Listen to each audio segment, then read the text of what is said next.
മനസ്സിലാക്കിയെന്ന് അറിയോ, ഏറ്റവും കൂടുതൽ മോശം കമന്റ് വരല് ഫേസ്ബുക്കിലാന്നാണ്. പക്ഷേ ഈ വിഷയത്തിൽ ഏറ്റവും കൂടുതൽ സപ്പോർട്ട് കിട്ടിയത് ഫേസ്ബുക്കിൽ നിന്നാണ്.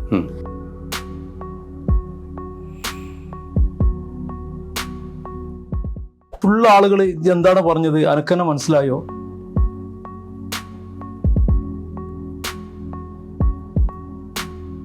മുസ്ലിം ലീഗായ വ്യക്തി വാഹിദാണ് സഖാവ് പിണറായി വിജയൻ ഏറ്റവും നല്ല മുഖ്യമന്ത്രിയാണ് എന്ന് പറഞ്ഞപ്പോഴാണ്. കാരണം എൻ്റെ ഇഷ്ടങ്ങൾ, എൻ്റെ ഇഷ്ട ടീം, എൻ്റെ ഇഷ്ടതാരം ഫുട്ബോളിൽ ഇതൊക്കെ ഞാൻ പങ്കുവെക്കും.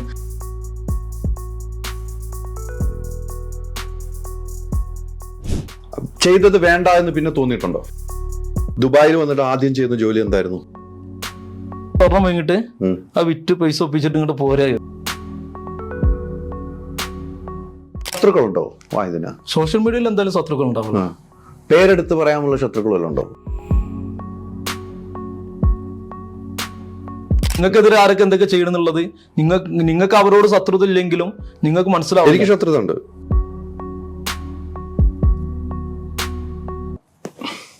കഴിഞ്ഞുകൊണ്ട് അഖിൽമാരാറിന്റെ ലൈവ് ഷോ ചെയ്തപ്പോൾ കുറച്ചു നേരത്തേക്ക് വാക്കുതർക്കത്തിലേക്ക് ഏർപ്പെട്ടു. അതിനുശേഷം വാഹിദ് ഒരു വീഡിയോ ചെയ്തിരുന്നു, മൈക്ക് തട്ടിപ്പറിച്ച് ശരിയായില്ല എന്ന് പറഞ്ഞു. ഇത് കേരളത്തിൽ പല സോഷ്യൽ മീഡിയയിലും വലിയ രീതിക്ക് ചർച്ച ചെയ്തു. ഇന്ന് എന്നോടൊപ്പം വാഹിദാണുള്ളത്. വാഹിദേ, നമസ്കാരം. നമസ്കാരം. സുഖല്ലേ? അൽഹംദുലില്ലാ സുഖം. എങ്ങനെ പോകുന്നു കാര്യങ്ങളൊക്കെ? റാഹത്താണ്. അന്ന് വാഹിദുമായിട്ട് നമ്മൾ ഗംഭീരമായിട്ടൊരു വാക്ക് ഫൈറ്റ് നടന്നു, അഖിൽമാരൊക്കെ ആയിട്ട്. ഞാനന്ന് മൈക്ക് തട്ടി വാങ്ങിയെന്ന് പറഞ്ഞ് വാഹിദ് ഒരു ഫേസ്ബുക്കിൽ പോസ്റ്റ് വിട്ടു, ഒരു ബിഗ് സല്യൂട്ടൊക്കെ തന്നുകൊണ്ട്. അപ്പം പിന്നീട് വലിയ രീതിക്ക് ചർച്ച ചെയ്തു.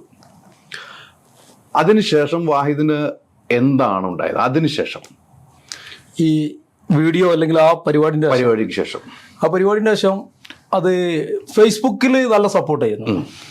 പക്ഷേ ടിക്ടോക്കിൽ ആളുകൾക്ക് എന്താണെന്ന് അറിയില്ലല്ലോ. പിന്നെ നമ്മളൊരു വീഴ്ച കാണാൻ കാത്തിരിക്കുന്നവരാണ് ടിക്ടോക്ക്. ഞാൻ ആദ്യം മനസ്സിലാക്കിയെന്ന് അറിയോ, ഏറ്റവും കൂടുതൽ മോശം കമന്റ് വരല് ഫേസ്ബുക്കിലാന്നാണ്. പക്ഷേ ഈ വിഷയത്തിൽ ഏറ്റവും കൂടുതൽ സപ്പോർട്ട് കിട്ടിയത് ഫേസ്ബുക്കിൽ നിന്നാണ്. കാരണം പലരും പറയും ഫേസ്ബുക്ക് രാഷ്ട്രീയക്കാരാണ് ഇപ്പോൾ കൈകാര്യം ചെയ്യുന്നത്, അങ്ങനെയാണ് ഇങ്ങനെയാണെന്നുള്ളത്.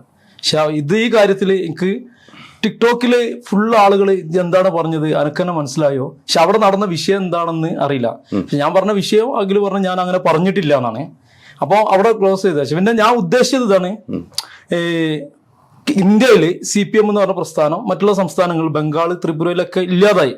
എന്തുകൊണ്ട് കേരളത്തിൽ തുടർഭരണം അടക്കം വന്നെങ്കിൽ അത് പിണറായി വിജയന്റെ കഴിവാണ്, അദ്ദേഹത്തിന്റെ ഇതുകൊണ്ടാണ് എന്നുള്ള. അപ്പം സഖാക്കളെ സംബന്ധിച്ചിടത്തോളം പിണറായി അവരെ ഹീറോ എന്നാണ് ഞാൻ പറഞ്ഞത്. അപ്പൊ ഇത് പറഞ്ഞപ്പോൾ കുറെ ആളുകൾ, അതെനിക്ക് പറയാൻ ടൈമും കിട്ടിയില്ല. അല്ല, ടൈം കിട്ടാത്തില്ല. വാഹിദ് പോകുന്നത് വേറെ റൂട്ടിലേക്ക് ആവുന്നതുകൊണ്ടാണ് ഞാൻ ഇടപെട്ടത്. ഇപ്പൊ വാഹിദ് പറഞ്ഞ ഒരു ഒറ്റ പോയിന്റ് ഞാൻ പിടിക്കട്ടെ. എന്തുകൊണ്ട് മുഖ്യമന്ത്രി പിണറായി വിജയന് രണ്ടാമത്തെ വട്ടവും ഭരിക്കാൻ അവസരം കിട്ടി? വാഹിദിന്റെ മനസ്സിന്റെ ഉള്ളിൽ എന്ന് പറയുന്നു മുഖ്യമന്ത്രി പിണറായി വിജയന്റെ ഭരണം നല്ലതായിരുന്നു എന്നാണ് പറഞ്ഞവിടെ. അല്ല, അത് ഈ പ്രളയ കാലഘട്ടം, ഈ കൊറോണ സമയത്ത് ഗിറ്റിന്റെ ഇതിലും ഒരു സാധാരണ, പിന്നെ പറഞ്ഞാൽ ഓരോ മണ്ഡലത്തിലും 140 മണ്ഡലങ്ങളിലും പിണറായി എന്ന് പറഞ്ഞ വ്യക്തിക്ക് ഒരു 15-16% വോട്ട് കിട്ടിക്കണം. അത് CPM സ്വാധീനം ഇല്ലാത്ത മണ്ഡലത്തിൽ വരെ. അപ്പം ഈ തുടർഭരണം കിട്ടിയെങ്കിൽ അതിനുശേഷമുള്ള ഭരണത്തിനോട് എനിക്ക് യോജിപ്പില്ല. കാരണം കേരളത്തിലെ ഏറ്റവും മോശപ്പെട്ട ഭരണമാണ് ഇപ്പൊ നടന്നുകൊണ്ടിരിക്കുന്നത്. അല്ല, അത് വാഹിദിന്റെ അഭിപ്രായം അല്ലേ? കാരണം ഞാൻ ഒരു ഉത്തരവാദിത്തപ്പെട്ട പ്രവാസി സംഘടനയുടെ ഭാരവാഹിയും കൂടിയാണ്. അത് മുസ്ലിം ലീഗിന്റെ സംഘടനയുടെ പ്രവാസി ഭാരവാഹിയാണ്. അല്ല, ഞാൻ പൊതുവെ ഈ പബ്ലിക്കില് അങ്ങനെ ഒരു പാർട്ടി ഇന്നതാണെന്നുള്ളത് ഞാൻ എന്റെ അന്ന് പറഞ്ഞു, എന്റെ പാർട്ടി ഇതാണ്, മുസ്ലിം ലീഗാണ്. ആ മുസ്ലിം ലീഗായ വ്യക്തി വാഹിദാണ് സഖാവ് പിണറായി വിജയൻ ഏറ്റവും നല്ല മുഖ്യമന്ത്രിയാണ് എന്ന് പറഞ്ഞപ്പോഴാണ് വാഹിദിനെ സുഹൃത്തുക്കൾ ഉൾപ്പെടെ വന്നിട്ട്. അങ്ങനെ ഞാൻ പറഞ്ഞില്ല. ഇന്ത്യയിൽ മറ്റുള്ള സംസ്ഥാനങ്ങളിൽ CPM ഇല്ലാതായെങ്കിൽ കേരളത്തിൽ പിടിച്ചിക്കാണെങ്കിൽ അത് പിണറായി വിജയന്റെ കഴിവാണ്. അപ്പൊ ഓരോ CPM കാരനെ സംബന്ധിച്ചിടത്തോളം പിണറായി വിജയൻ അവരുടെ ഹീറോനാണ്. അതിൽ ഞാനിപ്പോഴും ഉറച്ചിരിക്കുന്നു. അതല്ലോ, അതിൽ ഉറച്ചിരിക്കുന്നു. അവിടെയും ഒരു 2 ചോദ്യങ്ങൾ അതിൽ ബാക്കിയിരിക്കുന്ന ചോദ്യത്തിലേക്ക്, അതിൽ നമ്മൾ എല്ലാത്തിലേക്കും പോകും. അതിൽ നിൽക്കുന്ന 2 ചോദ്യങ്ങൾ ബാക്കിയുണ്ട്. തുടർ ഭരണം എന്ന കാര്യത്തിൽ കേരളത്തിൽ തുടർ ഭരണം ഉണ്ടാകുന്നത് ആദ്യമായിട്ടാണ്. ഇതിന് മുമ്പ് ഉണ്ടായിരുന്ന എനിക്കൊരു ചരിത്രം ഉണ്ടായിട്ടുണ്ട്. ഇത് ഇപ്പൊ അടുപ്പിച്ചു വരുന്നത് കേരളത്തിൽ മാറി വരുന്ന ഭരണങ്ങളാണ് ഉണ്ടാകുന്നത്. ഒരു കോവിഡ് സമയത്ത് കിറ്റ് കൊടുത്തത് കൊണ്ട് മാത്രമല്ല ആ തുടർ ഭരണം എന്ന് ഞാൻ വിശ്വസിക്കുന്ന ആളാണ്. ഒരു കിറ്റ് കൊടുത്തുകൊണ്ട് മാത്രമല്ല, ആളുകൾ മാറ്റി ചിന്തിച്ചിരുന്നു. അവിടെയാണ് ഇതും കൂടി പറയണം. കോൺഗ്രസിലെ ചില എന്താണ് സ്ഥാനമാനങ്ങൾക്കുള്ള, കാരണം സ്ഥാനാർത്ഥി നിർണയം വരെ കുറെ വൈകി കഴിഞ്ഞ ഇലക്ഷനിൽ, അതും കൂടി ഇതിൽ പറയണം. അപ്പൊ ഇനിയൊരു കോൺഗ്രസോ UDF തിരിച്ചു വരണമെങ്കിൽ ആദ്യം തന്നെ ശ്രദ്ധിക്കേണ്ടത് കോൺഗ്രസ്സുകാരാണ്. കാരണം ഇലക്ഷൻ പ്രഖ്യാപിക്കുമ്പോൾ MLAക്ക് വേണ്ടി ഒരുപാട് ആളുകൾ ലിസ്റ്റ് വരും. അത് കിട്ടാതാകുമ്പോൾ കുറെ മറുകണ്ഠം ചാടലും കുറെ കാലുവാരലും അത് നിർത്തലാക്കിയാൽ കേരളത്തിൽ തുടർഭരണമല്ല, UDF തിരിച്ചു വരും. UDF തിരിച്ചു വരുന്നത് വിശ്വാസമാണ്, നമ്മളെല്ലാവരും വിശ്വാസമാണല്ലോ. അവിടെ ഒരു ചോദ്യം വീണ്ടും ബാക്കിയിരിക്കുന്ന മറ്റൊരു ചോദ്യം എന്ന് വെച്ചാൽ, താങ്കൾ അങ്ങനെ ഒരു പിണറായി വിജയനെ സഖാക്കൾക്ക് ഹീറോ എന്ന് പറഞ്ഞു എന്നാണ് താങ്കൾ പറയുന്നത്. അത് മൊത്തം കേൾക്കുമ്പോൾ ആ രീതിക്കല്ല പോകുന്നത്. ആ പറഞ്ഞതിൽ താങ്കളുടെ സുഹൃത്തുക്കൾ, താങ്കളുടെ പാർട്ടിയിൽപ്പെട്ട ആളുകൾ തന്നെ താങ്കളുടെ ഫേസ്ബുക്കിലും അല്ലെങ്കിൽ താങ്കളുടെ ടിക്ടോക്കിലും വന്നിട്ട് കമന്റ്, നീ എന്താണ് പറഞ്ഞത്, നീ ഒരു ലീഗാരനല്ലേ എന്നൊക്കെ കമന്റ് ഞാൻ വായിച്ചിരുന്നു. അത് പിന്നീട് ദൂഷ്യം ചെയ്തോ പാർട്ടിയിൽ നിന്നും? ഇല്ലല്ല, എന്നെ സംബന്ധിച്ച് എനിക്ക് അവരോട് സ്നേഹമുള്ളത്, സന്തോഷമുള്ളത്. കാരണം നമ്മളെ പാർട്ടിയിൽ നിന്ന് തന്നെ ഞാൻ അങ്ങനെ പറയുമ്പോൾ സ്വാഭാവികമായിട്ട് എന്നെക്കാട്ടും കൂടുതൽ ഈ പാർട്ടിയെ ഇഷ്ടപ്പെടുന്നവരാണ് എന്റെ എതിർത്തത് എന്നുള്ള ഇതാണ്. എന്നാലും ഞാൻ അങ്ങനെ ഒരു പബ്ലിക്കിൽ അങ്ങനെ പറയാൻ പാടില്ല എന്നുള്ളൊരു മെസ്സേജ് എന്റെ സഹപ്രവർത്തകർ എനിക്ക് തന്നു. അതെ അതെ. എന്നിട്ട് അവരോട് എന്ത് ഖേദം പ്രകടിപ്പിച്ചോ? എങ്ങനെ? അവരോട് പിന്നെ വേറെ ഇതൊരു രാഷ്ട്രീയ ചർച്ച ആയിക്കൊണ്ട് താല്പര്യമില്ല. അല്ല, അവരോട് ഖേദം പ്രകടിപ്പിച്ചോ? എങ്ങനെ? ഞാൻ ഇങ്ങനെ പറഞ്ഞ തെറ്റായിപ്പോയി എന്ന് എനിക്ക് സ്വയം തോന്നി എന്ന് പിന്നീട് അവരോട്? അല്ല, അതിന് ഖേദം പ്രകടിപ്പിക്കേണ്ട ഒരു സംഗതി എന്റെ ഭാഗത്തുനിന്ന് വന്നിട്ടില്ല. ഞാനിപ്പോഴും പറയുന്നുണ്ട്, ഇന്ത്യയിൽ മറ്റുള്ള സംസ്ഥാനങ്ങളിൽ CPM ഇല്ല എങ്കിൽ കേരളത്തിൽ തുടർന്ന് പറഞ്ഞെങ്കിൽ അത് പിണറായിന്റെ കൈവനാണ്. അത് ഹീറോയാണ്. അത് CPM-നെ സംബന്ധിച്ചിടത്തോളം, CPM പ്രവർത്തകരെ സംബന്ധിച്ചിടത്തോളം അദ്ദേഹം ഹീറോയാണ്. വാഹിദിന്റെ ഹീറോ അല്ല. നമ്മുടെ ഹീറോ പാണക്കാട് സെയ്ദ് സാദിഖലി തങ്ങളാണ്. വാഹിദിന്റെ ഹീറോ അല്ലേ? അതിനപ്പുറത്തേക്ക് പാർട്ടിയിൽ പിന്നെ മതപരമായ വിഷയത്തിൽ നമ്മള് മുത്തുനബി, തീർച്ചയായിട്ടും നമ്മൾ മതപരമായ വിഷയത്തിലേക്ക് പോകുന്നില്ലാത്തത് മാത്രം ശരിയാണ്. ഇവിടെ ഒരു കാര്യം കൃത്യമായി തന്നെ വാഹിദ് ഇപ്പോഴും ഉറച്ചു നിൽക്കുന്നു, CPM-ലെ അണികളുടെ ഹീറോയാണ് മുഖ്യമന്ത്രി പിണറായി വിജയൻ. അതുകൊണ്ട് തന്നെ തുടർഭരണം കിട്ടിയിട്ടുണ്ടെങ്കിൽ ആ ഹീറോയിസം തന്നെയാണ്. അതെ, CPM-മാരെ സംബന്ധിച്ചിടത്തോളം പിണറായി വിജയനാണ് അവരെ ഹീറോ. പക്ഷെ UDF-ല് അദ്ദേഹം ഹീറോ അല്ല. UDF വോട്ടുകളും കിട്ടിയിട്ടുണ്ടാവുമല്ലോ സ്വാഭാവികമായിട്ടും, അല്ലെ? ഇല്ല, അങ്ങനെ UDF-കാർ വോട്ട് ചെയ്യുകയാണെങ്കിൽ പിന്നെ അവർ UDF അല്ലല്ലോ. പിന്നെ കോൺഗ്രസിന്റെ ഈ പടലപ്പിണക്കമാണ് ഇല്ലാതെയാകുന്നത്, അല്ലെ? അതിൽ താങ്കൾ വിശ്വസിക്കുന്നു? അത് തീർച്ചയായിട്ടും. അത് മുസ്ലിം ലീഗിന്റെ ഒരു ഇടപെടൽ ഉണ്ടാകാറുണ്ട്, പല സമയത്തും ഇടപെടൽ ഉണ്ടാകാറുണ്ട്. പെട്ടെന്ന് സ്ഥാനാർത്ഥി നിർണ്ണയിക്കണം, UDF ആണല്ലോ. വേറുണ്ട് ഇങ്ങനത്തെ വിഷയങ്ങൾ ഞാൻ സംസാരിക്കാൻ പ്രാപ്തനല്ല. നല്ലൊരു രാഷ്ട്രീയക്കാരൻ കൂടെയാണ്. അല്ല, അങ്ങനല്ല. ഞാൻ സംഘടനയുടെ, പ്രവാസി സംഘടനയുടെ തലപ്പത്താണ് ഇരിക്കുന്നത്. പക്ഷെ ഞാനത് എവിടെയും പബ്ലിക്കിലോ അല്ലെങ്കിലോ ഒന്നും പറയാറില്ല. ഇപ്പോഴാണ് അറിഞ്ഞത് നമ്മുടെ ഒരു പ്രോഗ്രാം. അല്ല, ഞാൻ ആദ്യം ഉണ്ട്, തുടക്കം മുതലേ ഉണ്ട്. പക്ഷെ ഞാൻ എന്റേത് ഇങ്ങനെ സോഷ്യൽ മീഡിയയിൽ ഇങ്ങനെ ഒരു ഭാഗത്ത് കൂടെ പോകണം. അതിലൂടെ രാഷ്ട്രീയം കൊണ്ടല്ല. കാരണം എന്റെ ഏറ്റവും കൂടുതൽ ഇഷ്ടപ്പെടുന്നത് CPM-ന്റെ പ്രവർത്തകരുണ്ട്, ലീഗിന്റെ ഉണ്ട്, കോൺഗ്രസിന്റെ ഉണ്ട്. അപ്പൊ എനിക്ക് എന്ന് പറഞ്ഞാൽ ഒരു സോഷ്യൽ മീഡിയയിൽ പിടിച്ചിരിക്കാന്ന് പറഞ്ഞാൽ എല്ലാവരും സപ്പോർട്ടും വേണം. പിന്നെ ഞാനെന്ന് പറഞ്ഞാൽ ഇപ്പോൾ ഇന്ന ആള് ഒരു രാഷ്ട്രീയക്കാരനാണ് അല്ലെങ്കിൽ കോൺഗ്രസ്സുകാരനാണ്, CPM-മാരെന്ന് ആ പകപോക്കില്ല. കാരണം നമ്മൾ ഇന്ത്യ എന്ന് പറഞ്ഞാൽ ജനാധിപത്യ രാജ്യമാണ്. എല്ലാവർക്കും ഒരു പാർട്ടി ഉണ്ടാവും. ചിലവർ അത് പബ്ലിക്കിൽ പറയും, ചിലവർ പബ്ലിക്കിൽ പറയാൻ മടിക്കും. ഞാൻ എപ്പോഴും പറയാറുണ്ട് ഞാൻ ഇന്ന ആളാണെന്ന്. കാരണം എൻ്റെ ഇഷ്ടങ്ങൾ, എൻ്റെ ഇഷ്ട ടീം, എൻ്റെ ഇഷ്ടതാരം ഫുട്ബോളിൽ ഇതൊക്കെ ഞാൻ പങ്കുവെക്കും. ചില ആളുകൾ അത് പറയാൻ മടിക്കാൻ തന്നെ ഫോളോവേഴ്സ് കുറയുമെന്നുള്ള പേടിയാണ്. ഞാൻ ഒരിക്കലും ഒരു കപട മുഖം കാണിക്കാറില്ല. ഞാൻ എടുത്തുചാട്ടമുണ്ടോ വാഹിദിന്? എടുത്തുചാട്ടം, ആവേശം കൂടുതൽ, ആവേശമുണ്ട്. അത് ദൂഷ്യമാവുന്നില്ല ചില സമയങ്ങളിൽ? ചില സമയങ്ങളിൽ ദോഷത്തിലേറെ ഗുണം ചെയ്യാറുണ്ട്. ഗുണമാ കൂടുതൽ ചെയ്യാറുണ്ട്. അതല്ലേ? ചെയ്തത് വേണ്ട എന്ന് പിന്നെ തോന്നിയിട്ടുണ്ടോ? ചെയ്തത് വേണ്ട എന്ന് തോന്നാറില്ല ഇന്ന് വരെ. ഇല്ല, ഇന്ന് വരെ തോന്നിയില്ല. കാരണം നമുക്ക് അത് നമ്മുടെ ജീവിതത്തിൽ സംഭവിക്കുന്ന സംഗതിയാണ്. അത് സംഭവിച്ചു, അത്രേ ഉള്ളൂ. തിരുത്താനും തീരുമാനിച്ചിട്ടില്ല? തിരുത്താൻ ഇട്ട വീഡിയോ പിൻവലിച്ചിട്ടുണ്ടോ? ഇട്ട വീഡിയോ പിൻവലിച്ചിട്ടില്ല. ഇല്ല, കാരണം തെറ്റുകൾ വന്നിട്ട് ചില വാക്കുവേവല് വന്നിട്ട് കുറെ ആളുകൾ ട്രോൾ ചെയ്യണ്, ചില വിഷയം ഇങ്ങനെ. അല്ലാതെ പിന്നെ വേറെ ഒരു നേതാവിനെ കുറിച്ചോ മറ്റുള്ളവരെ കുറിച്ചോ മോശമായിട്ട് വീഡിയോ ചെയ്തില്ല. അല്ലെങ്കിൽ ഒരാൾ, കാരണം ഈ സോഷ്യൽ മീഡിയയിൽ എന്ന് പറഞ്ഞാൽ ഒരുപാട് ബാഡ് കമന്റ്, മോശം കമന്റ് ഒക്കെ വരും. അതിനൊന്നും പ്രതികരിക്കാൻ പോയില്ല. പിന്നെ നമ്മൾ ഇട്ട വീഡിയോ റിവ്യൂ ചെയ്യാൻ ആവശ്യമില്ല, ചെയ്യേണ്ട വന്നിട്ടില്ല. എന്തുകൊണ്ടാണ് അന്ന് ഫേസ്ബുക്കിൽ അങ്ങനെ ഒരു കമന്റ് ഇട്ട് മൈക്ക് മേടിച്ച ആങ്കറിന് ഒരു സല്യൂട്ട് എന്ന് പറയുന്ന ആളെ കമന്റ്? അത് ഞാനൊരു പഞ്ചിട്ടാണ്. പഞ്ച് എന്ന് പറഞ്ഞാല് പഞ്ച് ഡയലോഗ് ഇട്ടാണ്? അല്ലല്ല, പഞ്ച് ഡയലോഗ് അല്ല. കാരണം ആ വീഡിയോ പരിപൂർണ്ണമാണില്ല. ഞാൻ ഉദ്ദേശിച്ചത് എന്താണെന്നുള്ളത് ജനങ്ങളുടെ മുന്നിൽ എനിക്ക് എത്തിക്കാൻ പറ്റിയില്ല. അപ്പം അതിനാണ് ഈ മൈക്ക് വാങ്ങിയതുകൊണ്ടല്ല എനിക്ക് അത് പരിപൂർണ്ണമാക്കാൻ പറ്റാത്തത്. കാരണം ഞാൻ പറഞ്ഞത് അഖിൽമാരാർ എനിക്ക് ആണ് തോന്നിയത് എല്ലാ രാഷ്ട്രീയ പാർട്ടിക്കാരോടും ഒരു എതിർപ്പല്ല, ഞാനാണ് എല്ലാവരും അവനാന് വേണ്ടി പ്രവർത്തിക്കുക എന്നുള്ളത് തോന്നി. അദ്ദേഹം പറഞ്ഞ് അങ്ങനെ ഞാൻ പറഞ്ഞിട്ടില്ല, ഞങ്ങള് കേട്ടുകൊടുത്ത് തെറ്റിയെന്ന് പറഞ്ഞു. അദ്ദേഹം പറഞ്ഞൊരു കാര്യമാണ്, മുഖ്യമന്ത്രി ഉമ്മൻചാണ്ടി സാറിനെ കാണാൻ പോകാൻ പറ്റുമെങ്കിൽ ആ ഒരു വാക്ക് പറഞ്ഞു. ഉമ്മൻചാണ്ടി എന്ന് പറഞ്ഞാൽ മുഖ്യമന്ത്രിയായിരുന്നു, കാണാൻ പോകാൻ ആരുടെയും ഔദാര്യം വേണ്ട എന്നാണ് അദ്ദേഹം. ഇന്ത്യ കണ്ട ഏറ്റവും നല്ല മുഖ്യമന്ത്രിയാണ് ഉമ്മൻചാണ്ടി സാറ്. അദ്ദേഹം നമ്മുടെ നാട്ടിൽ ഒരുപാട്, കാരണം 5 വർഷമാണെങ്കിൽ 50 വർഷത്തെ ജീവകാരുണ്യ പ്രവർത്തനം ചെയ്തിട്ടാണ് അദ്ദേഹം പോയത്.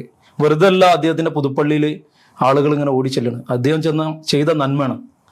അപ്പോൾ അഖിൽമാരാറിൻ്റെ ആ വിഷയത്തിൽ ഇങ്ങനെ എനിക്ക് തോന്നി ഇങ്ങനെ മൊത്തം രാഷ്ട്രീയ പ്രവർത്തകരെ ആക്ഷേപിക്കുന്ന രീതിയിലാണെന്ന് തോന്നി. അപ്പം ഞാൻ സംസാരിച്ചപ്പോൾ അദ്ദേഹം നിഷേധിച്ച്. അങ്ങനെ ഒരു ആക്ഷേപം ഉണ്ടായിട്ടില്ല എന്നാണ് എനിക്ക് തോന്നിയത് കേട്ടോ. പൊതുവെ എനിക്ക് അങ്ങനെ തോന്നി. ആ തോന്നിയപ്പോഴാണ് ഞാൻ പറഞ്ഞത് പറഞ്ഞത് അവിടെ വെച്ച് പിന്നെ ഒരു ഫേസ്ബുക്കിൽ എഴുതി അങ്ങ് നിർത്തി, അവസാനിപ്പിച്ചു അല്ലേ? ഞാൻ ഞാൻ പറഞ്ഞു തരുന്നത് അതാണ്. അതായത് ഈ മൈക്ക് കഴിഞ്ഞ ആൾക്ക് ബിഗ് സല്യൂട്ട് എന്ന് പറയാൻ കാരണം ഞാൻ പറഞ്ഞു തരുന്നതാണ്, ഒരു രാജ്യത്ത് അല്ലെങ്കിൽ ഒരുപാട് രാഷ്ട്രീയ പ്രവർത്തകരും രാഷ്ട്രീയ പാർട്ടി നേതാക്കന്മാരൊക്കെ ഉണ്ടാവും. അത് പലരും പല ചിന്താഗതിക്കാരായിരിക്കും. അപ്പൊ ഓരോരുത്തരുടെ പ്രവർത്തനം കണ്ട് നമ്മൾ മറ്റുള്ള പ്രവർത്തകരെ വിലയിരുത്തുന്ന പറയാം, അല്ലെങ്കിൽ നേതാവിനെ വിലയിരുത്തരുതെന്നാണ് ഞാൻ ഉദ്ദേശിച്ചത്.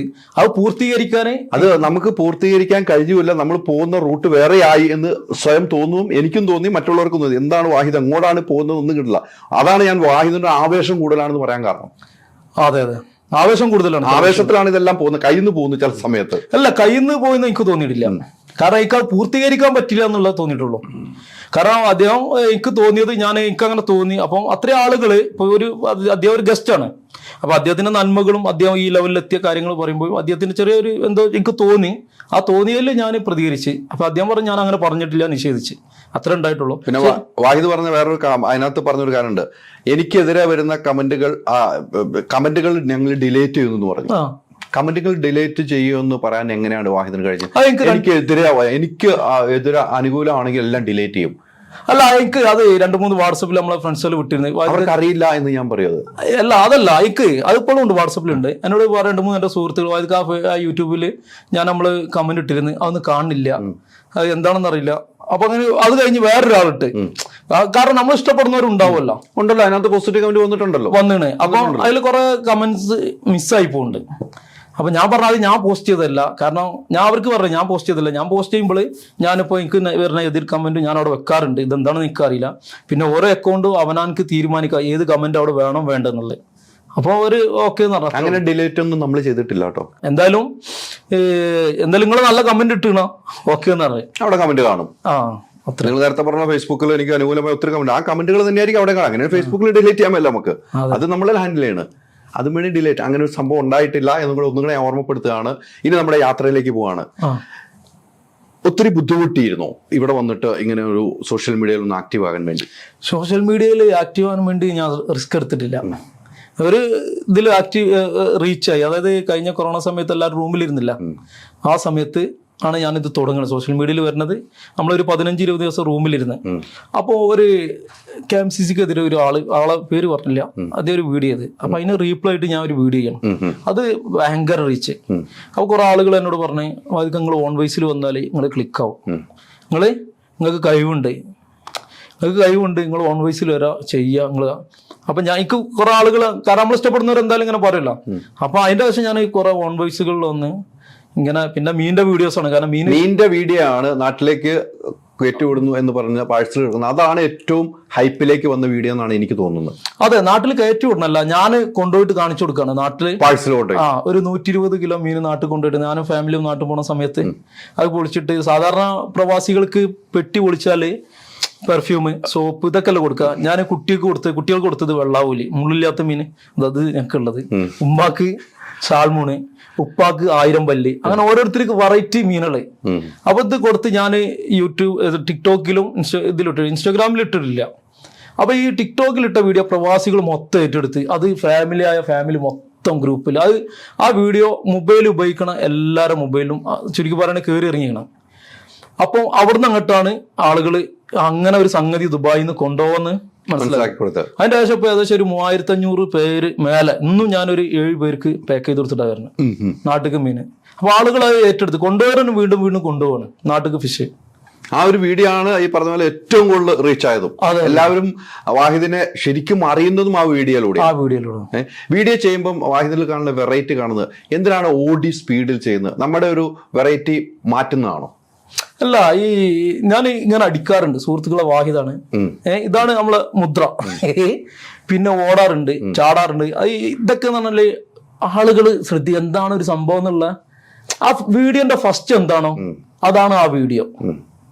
നമ്മളൊരു വീഡിയോ റീച്ച് ആണെങ്കിൽ ആ വീഡിയോ ഫസ്റ്റിൽ എന്തെങ്കിലും ഉണ്ടെങ്കിൽ അത് റീച്ച് ആവും. അപ്പൊ ചില ആളുകൾക്ക് ഈ അടി ഒരുപാട് ആളുകൾ എതിർത്തിന് ഫസ്റ്റില്. പക്ഷെ പിന്നീട് എനിക്ക് പറഞ്ഞാൽ എനിക്ക് നല്ലപോലെ വീഡിയോ ചെയ്തോളാം. ഞാൻ ഫസ്റ്റ് അസ്സലാമലൈക്കും സുഹൃത്തുക്കളെ വാഹിദാണെന്ന്. അപ്പൊ എനിക്ക് ഏറ്റവും കൂടുതൽ കമന്റ് എനിക്ക് സലാം നല്ലോണം ചൊല്ലിക്കൂടുന്നു. അപ്പൊ ഞാൻ എന്ത് സലാം ഒഴിവാക്കി. സുഹൃത്തുക്കളെ വാഹിദാണ്. അത് ശരിയാണ്, നമ്മൾ സലാം നല്ലോണം ചൊല്ലണമല്ലോ നല്ലൊരു, കാരണം ദൈവത്തിന്റെ അനുഗ്രഹങ്ങളെ മേലുണ്ടാവട്ടെ എന്നല്ല. അത് നമ്മളിങ്ങനെ ഇങ്ങനെ പറയുമ്പോൾ ഒരു ഇതല്ല. പിന്നെ ഇപ്പൊ ഓടല് മീന് മേലെടുത്ത് സാധനം. പക്ഷെ പിന്നെ ഞാൻ ഈ സൂപ്പർ മാർക്കറ്റിലൊക്കെ പ്രൊമോഷനൊക്കെ പോകുമ്പോൾ സാധനങ്ങൾ എടുത്തെറിയും. അപ്പൊ ആളുകളെ വിചാരം എന്താ പറയുക, ഇത് എടുത്തെറിയാന്ന്. ഓൾറെഡി 2 ആൾക്കാരെ ഞാൻ നിർത്താറുണ്ട്, ആ സൈഡിൽ ഈ സൈഡിലോ. ഈ സൈഡിൽ മുഹമ്മദ് കൈഫ് ആണെങ്കിൽ ഇവിടെ ഈ സൈഡില് ജോണി റോഡ്സ്. അത്രയും ക്യാച്ച് ചെയ്യാൻ പറ്റിയ 2 ആളുകളെ ഞാൻ കൊണ്ടുപോകാറുണ്ട് വീഡിയോ ചെയ്യുമ്പോൾ. അതിങ്ങനെ എറിയാൻ അവർ പിടിക്കും. അത് എങ്ങോട്ട് എറിഞ്ഞാലും അവർ ഡൈവ് ചെയ്ത് ക്യാച്ച്. നമ്മളൊപ്പം ഓടാൻ അവർ ഒത്തിരി ബുദ്ധിമുട്ടുന്നുണ്ടല്ലോ. അത് വേറെണ്ട്. ഈ ഓടാന്ന് പറഞ്ഞാൽ ഞാൻ ആളുകളെ കൊണ്ടുപോകാറില്ല. ആ സൂപ്പർ മാർക്കറ്റ് ആയിക്കോട്ടെ, മറ്റുള്ള സ്ഥാപനങ്ങളായിക്കോട്ടെ, അവിടെയുള്ള സ്റ്റാഫുകളാണ്, അവരും കൂടി എൻജോയ് ചെയ്യണം നമ്മളെ വീഡിയോ. എനിക്ക് ഓരോ സ്ഥലത്തും ഈ ഓടല് എനിക്ക് ഭയങ്കര സന്തോഷം തരാൻ കാരണം എന്നറിയോ, ഇത് ഞാൻ ഒരു പ്രാവശ്യം ചെയ്തപ്പോൾ ആ സൂപ്പർ മാർക്കറ്റിൽ 14 മണിക്കൂർ 12 മണി ജോലി ചെയ്യണവരാണ് അധികം. അവർ വരങ്ങൾ വരുമ്പോഴുണ്ടല്ലോ ഭയങ്കര ഹാപ്പിയാണ്, സന്തോഷമാണ്. കാരണം ഈ നമ്മളെ കൂടെ ഓടണ് ചാടുന്നത് അവരും എൻജോയ് ചെയ്യാണ്. അപ്പൊ ഞാൻ പരമാവധി ഏത് സൂപ്പർ മാർക്കറ്റിൽ പോലും അവിടുത്തെ സ്റ്റാഫുകളെ ഒന്ന് നിർത്താറുണ്ട്. അത് ലേഡീസ് ആയിക്കോട്ടെ ജെന്റ്സ് ആയിക്കോട്ടെ, അവരെ നിർത്താറുണ്ട് ഞാൻ വീഡിയോയിൽ. കാരണം ഓരോരുത്തർക്ക് സന്തോഷം. പിന്നെ അവർ ഈ വീഡിയോ ഒക്കെ കാണുമ്പോൾ നമ്മളെ വീട്ടുകാർ കണ്ട്, നമ്മളെ ഫ്രണ്ട്സ് കണ്ട്, അത് എനിക്കൊരു സന്തോഷമാണ്. നമ്മളെ കൊണ്ട് അവർക്ക് ഒരാൾക്ക് സന്തോഷം കൊടുക്കാൻ പറ്റുകയാണെങ്കിൽ. അപ്പൊ ഞാൻ അപ്പൊ ചില ആളുകൾ പറയും, ചില ആളുകളൊക്കെ വന്നിട്ട് അവനാന്റെ വീഡിയോ ചെയ്യും, അവർ സ്വയം റീച്ചിന് വേണ്ടിയാണ്, അങ്ങനെയാണ് ഇങ്ങനെയാണെന്നൊക്കെ. പിന്നെ എനിക്ക് ഏറ്റവും കൂടുതൽ വരണം എന്താ പറയുക, നിങ്ങൾ വീഡിയോയിൽ ഭയങ്കര ഗൗരവമാണ്. കുറെ ആളുകൾ എനിക്ക് ഏറ്റവും കൂടുതൽ ഉള്ളതെന്ന് പറഞ്ഞാൽ, നേരിട്ട് ഒരാൾ കാണുമ്പോൾ എന്നോട് പറയും, നിങ്ങൾ നമ്മൾ വിചാരിച്ച പോലെ അല്ല കേട്ടോ, നിങ്ങൾ ആള് പാവാണെന്ന്. എനിക്ക് കുറെ അനുഭവം ഉണ്ട്. കാരണം വീഡിയോയിൽ നിങ്ങൾ ഭയങ്കര അങ്ങനെയാണ് ഇങ്ങനെയാണെന്നൊക്കെ തോന്നും. അങ്ങനെ പറയാറുണ്ട്. കുറെ ഉണ്ട്. വീട്ടിലെങ്ങനെയാണ് സപ്പോർട്ട്? വീട്ടില് ഉമ്മ, അപ്പ, ജ്യേഷ്ഠന്, അനിയന്, 3 പെങ്ങന്മാര്. അതിൽ 3 പെങ്ങന്മാരെ കല്യാണം കഴിഞ്ഞാണ്. പിന്നെ ഇപ്പൊ സപ്പോർട്ടൊക്കെ എല്ലാവരും സപ്പോർട്ട്, എന്നെ ഭയങ്കര ഇഷ്ടമാണ് എല്ലാവർക്കും. അല്ല, ഇങ്ങനെ വീഡിയോ ഒക്കെ ചെയ്യുമ്പോൾ വീഡിയോ ഒക്കെ ഉപ്പാക്ക് ഇൻസ്റ്റാഗ്രാം ഇല്ലേന്, ടിക്ടോക്ക് ഓൾറെഡി നാട്ടിൽ ഇല്ലല്ലോ. ആ ഉപ്പ ഇങ്ങനെ ടൗണിലൊക്കെ പോകുമ്പോ പറയും, നിങ്ങളെ വായുദിന്റെ വീഡിയോ ഉണ്ടെന്ന്. ഉപ്പ കോട്ടക്ക് അൽമാസിൽ പോയി. ഉപ്പാന്റെ ഇത് അറ്റാക്ക് ആയിട്ട് ഒരു ഓപ്പറേഷൻ കഴിഞ്ഞു, 1 വർഷമായി. അപ്പൊ കുറെ കാലത്തിന് ശേഷം ഇപ്പൊ പോയി, ഗുളി കുടിച്ചോണ്ടിരിക്കല്ല. ഒരു 3-4 മാസം കഴിഞ്ഞപ്പോ ഇപ്പൊ പോയപ്പോ ഡോക്ടറെ, എന്താണ് പാട്, സുഖമല്ല, നിങ്ങളെ എപ്പോഴും കാണലുണ്ടെന്ന്, നിങ്ങളെ എപ്പോഴും കാണലുണ്ട്. അപ്പൊ വീട്ടിൽ വന്നു പറഞ്ഞു, ഡോക്ടർ എവിടുന്നാണ്, നിങ്ങളെ മോന്റെ കൂടെ ഉള്ള വീഡിയോസ്, ഞാൻ ഉപ്പാന്റെ ഉമ്മാന്റെ ഒക്കെ വീഡിയോസ് ഉള്ള വീഡിയോസ് പോസ്റ്റ് ചെയ്യാറുണ്ട്. അങ്ങനെ ഇപ്പൊ വീട്ടിലെത്തി ഉമ്മാനോട് പറയണേ, ഇതിന് ഡോക്ടർ എന്നും കാണില്ല, അതിന്റെ കൂടെ എന്റെയും കാണില്ലേ, എന്നിട്ട് നമ്മൾ ഇതുവരെ കണ്ടിട്ടില്ലല്ലോ. അങ്ങനെ പറഞ്ഞ ഉമ്മ ഒരു ദിവസം ഇങ്ങനെ വിളിക്കണം. ഉപ്പാന്റെ അടുത്ത് ചെറിയ ഫോണാണല്ലോ. അപ്പൊ ഇങ്ങനെ പറഞ്ഞപ്പോ, മോൻ അന്ന ഡോക്ടർ കാണിച്ച് എന്താണ് നമുക്ക് കാണിക്കാൻ തരാത്തതെന്ന് അങ്ങനെ തന്നെ പറയാം. അപ്പൊ ഞാൻ എന്ത് ചെയ്തു, ഒരാൾ നാട്ടിൽ പോകുമ്പോൾ നല്ലൊരു ഫോൺ കൊടുത്തയച്ച് ഇൻസ്റ്റാഗ്രാം വൈഫിനോട് ആടെ അയച്ചു കൊടുത്ത് ഇപ്പൊ സ്ഥിരം ഇപ്പൊ വീഡിയോസ് കാണും. ഒരു സന്തോഷമാണ്. സന്തോഷം അല്ലെ? അല്ല, ഉപ്പാക്കുണ്ടായ ഒരു സന്തോഷമാണ് അതിനകത്ത് ഏറ്റവും എനിക്ക് മനസ്സിലായത്. ഡോക്ടർ എപ്പോഴും കാണുന്നുണ്ട്, ഉമ്മ ചോദിച്ചില്ലേ എനിക്ക് കാണാൻ പറ്റണല്ലോ ഓനെന്ന് പറയുമ്പോഴേ, അത് നമുക്ക് മനസ്സിന്റെ ഉള്ളിലേക്ക് കയറുന്ന ഒരു ഡയലോഗ് ആയിട്ടാണ് എനിക്ക് തോന്നിയത്. അതെ അതെ, എനിക്ക് ഭയങ്കര സന്തോഷമായിട്ടോ. ഈ കോട്ടക്കല് മിംസ് ഇല്ലേ, മിംസ് അല്ല, കോട്ടക്കല് അൽമാസ് ഹോസ്പിറ്റലിലെ ഡോക്ടർ. അങ്ങനെ ഇപ്പൊ ഉപ്പ എല്ലാം കാണുന്നുണ്ട്. കാണുന്നുണ്ട്. 3 പെങ്ങന്മാർ. ഉപ്പാക്ക് ഇത് നീക്കാനൊന്നും അറിയില്ല. എന്നോട് ഉമ്മ വെച്ചോടാ കണ്ടത്, എന്നോട് ഉമ്മ വിളിച്ചപ്പോ ഉപ്പ കണ്ടതന്നെ കണ്ടോണ്ട് കുന്നോട് ഇങ്ങനെ ചിരിക്കും അറിയും എന്റെ കാട്ടിക്കൂട്ടിൽ കാണുമ്പോഴേ. അല്ല, അപ്പം അല്ല, ഈ പറഞ്ഞ നമ്മളെ ഈ ഓട്ടവും ചാട്ടവും കാണുമ്പോ ഉപ്പ പിന്നീട് എന്തെങ്കിലും പറഞ്ഞിട്ടുണ്ടോ ഇത് കണ്ടു കഴിഞ്ഞിട്ട്? അല്ല, ഉപ്പ എന്നോട് എപ്പോഴും പറയാനുണ്ട്, രാഷ്ട്രീയ വീഡിയോ ചെയ്യരുതെന്ന്. എപ്പോഴും പറയലുണ്ട്. അപ്പൊ ഞാനിപ്പോ കുറവാണ്, ആദ്യമൊക്കെ ചെയ്തിരുന്നത്, ഇപ്പൊ കുറവാണ്. പിന്നെ പൊതുവെ ഞാൻ രാഷ്ട്രീയ വീഡിയോ ചെയ്യുകയാണെങ്കിൽ മറ്റുള്ളവരൊന്നും ആക്ഷേപിക്കാറില്ല. എല്ലാവരും നന്മ ചെയ്യാൻ ആഗ്രഹിക്കുന്നവരാണ്, ഏത് രാഷ്ട്രീയ പാർട്ടിക്കാരായാലും. അത്രേ ആയുള്ളൂ. അല്ല, ഉപ്പ എപ്പോഴും പറയും രാഷ്ട്രീയ വീഡിയോ ചെയ്യരുത്, അങ്ങനെ ചെയ്യരുത്, ഇങ്ങനെ ചെയ്യരുത്. അത് പറഞ്ഞു അല്ല, എന്നാലും ചില സംഗതികൾ പറയണ്ടേ, പറഞ്ഞ ഞാൻ പറയാം അതൊക്കെ നോക്കണ്ടപ്പ അങ്ങനൊക്കെ കണ്ടിട്ട് പറയാ വേണ്ടായിരുന്നു. നമുക്ക് രാഷ്ട്രീയം പറയാതിരിക്കാൻ പറ്റുന്നില്ല. അല്ല, തീർച്ചയായിട്ടും നമ്മള് രാഷ്ട്രീയം സംസാരിക്കണം. നമ്മളല്ല രാഷ്ട്രീയം സംസാരിക്കണ്ടേ. കാരണം നമ്മള് ജനാധിപത്യ രാജ്യമാണ്. പിന്നെ ഒരു ഭരണപക്ഷം ഉണ്ടെങ്കിൽ പ്രതിപക്ഷം ഉണ്ടാവും. അപ്പോഴല്ലേ നാട് നന്നാവുള്ളൂ. അതെ അതെ അതെ. അപ്പൊ അതുകൊണ്ട് നമ്മൾ രാഷ്ട്രീയം ചെറുതായിട്ട് പറയണ്ടു. ഇപ്പൊ അങ്ങനെ പറയും, ചെറുതായിട്ടൊക്കെ പറഞ്ഞു പോകുന്നുണ്ട്. അതന്നെ, എന്നാലും ഇഷ്യൂസ് ഒക്കെ നമ്മള് രാഷ്ട്രീയം പറയുമ്പോഴും വ്യക്തിതേജവധം അല്ലെങ്കിൽ ഒരാളെ കുറിച്ച് വ്യക്തിഹത്യ ചെയ്യില്ല. അല്ല, അത് ചെയ്യാറില്ല. ഇനി ഏത് രാഷ്ട്രീയ നേതാവ് ആയിക്കോട്ടെ, പേരെടുത്ത് ഞാൻ ഇന്നവരെ ആക്ഷേപിച്ചില്ല. അത് ചെയ്യാറില്ല. ഈ ഉപ്പ ലാസ്റ്റ് കണ്ട വീഡിയോ എല്ലാ വീഡിയോ ആയിക്കുമല്ലോ, ഏതെങ്കിലും വീഡിയോ കണ്ടിട്ട് നീ അത് വേണ്ടായിരുന്നു എന്ന് പറഞ്ഞ വീഡിയോ ഏതായിരിക്കും? നീ അങ്ങനെ ചെയ്യണ്ടായിരുന്നു ഒരു വീഡിയോ കണ്ടിട്ട് പറയുള്ളൂ ഉപ്പ ഓൻ അത് ചെയ്യണ്ടായിരുന്നു എന്ന് ഉമ്മയുടെ അടുത്ത് പറഞ്ഞു, ഉമ്മയായിരിക്കും ചിലപ്പോൾ പറയുന്നത്. അങ്ങനെ ഒരു വീഡിയോ ഏതായിരിക്കും? അത് ഞാനേ പണ്ട് ഈ ഉപ്പാക്കൻ്റെ ഫോണില്ല, ഫേസ്ബുക്കിലൊക്കെ എൻ്റെ വീഡിയോസ് ഒരുപാട് ഞാൻ അന്ന് ഒരു ഇതിട്ടിട്ട് ആ കൊറോണ സമയത്ത് പിണറായിക്കെതിരെ ഒരു വീഡിയോ ചെയ്തിരുന്നു. അന്നിപ്പോൾ പറഞ്ഞിരുന്നു എന്തിനാ ചെയ്ത്, എനിക്ക് വേറെ പണിയില്ല. ഞാൻ ഇപ്പം അതിൻ്റെ ശേഷം പിന്നെ ചെയ്തില്ല. അത് എടുത്തു കളഞ്ഞോ വീഡിയോ? അത് ഓൾറെഡി എൻ്റെ അക്കൗണ്ട് പോയി, ആ ടിക്ടോക്ക് അക്കൗണ്ട് അത് പോയിരുന്നു. പോയിരുന്നു. അത് ഉപ്പായും പറഞ്ഞു വേണ്ടായിരുന്നു അല്ലേ? അങ്ങനെ അക്കൗണ്ടും പോയി. അല്ല, അല്ലെങ്കിലും ഏത് മക്കളെ നന്മ ആഗ്രഹിക്കുമല്ലോ മാതാപിതാക്കളെ. ഉപ്പ ഒരു രാഷ്ട്രീയ നിലപാടുള്ള ആളാണ് കേട്ടോ. ലീഗുകാരൻ തന്നെയാ?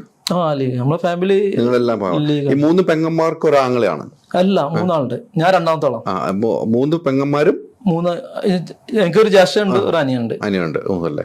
ഈ പെങ്ങന്മാരെ കല്യാണം കഴിച്ചു എന്ന് പറഞ്ഞു. വാപ്പായിട്ടാണ് കല്യാണം കഴിച്ച? വാഹിദിനൊക്കെ ബാധ്യത വന്നിരുന്നു? ചേട്ടന്മാർക്ക് ബാധ്യത വന്നിരുന്നു? ബാധ്യത എന്ന് പറഞ്ഞാല് നമ്മളെ എല്ലാരും കൂടി തന്നെ കഴിച്ചത്. ഞാൻ ഗൾഫ് വന്ന് മൂത്തതിന്റെ നാട്ടിൽ നിന്ന് കഴിച്ചിരുന്നു.